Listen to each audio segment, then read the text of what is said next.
Government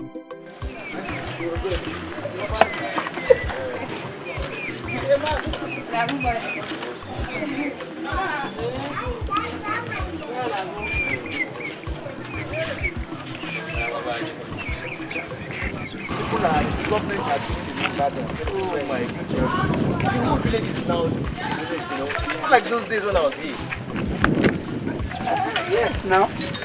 In those days that you were here, a lot of things have happened all this while that you are not here.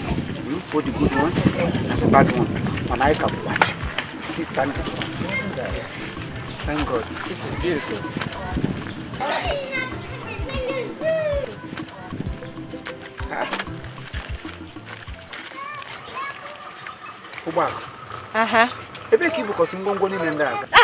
Please and pleases. Please and pleases. I'm cross question. What does it look like? I want to do my baby shopping. Oh, you don't know that all those that I've been doing every night, that it has entered. I have my new here. I am fertilization, quote and unquote. Okay, me, I don't want any emergency. That's what I'm telling you now, to get ready.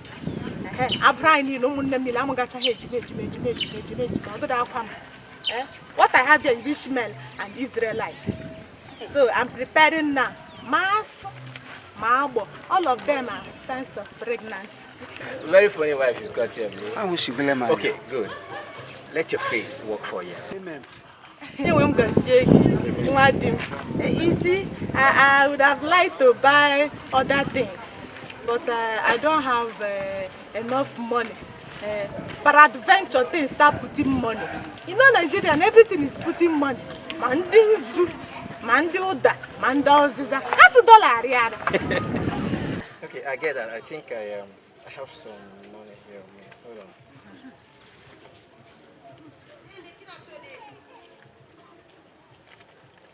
Okay, just you can have this. Just use it to get some. Hey! Egbe, boom! For the first time, somebody is giving me money. Not all those Shilabona Shishi. The what's wrong? 50 naira. And what does that supposed to mean?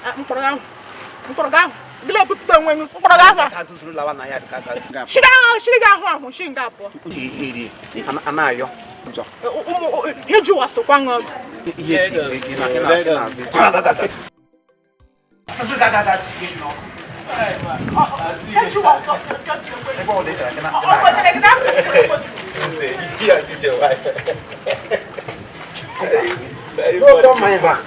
Oh, God. I miss you guys. How you doing? Must you spend that?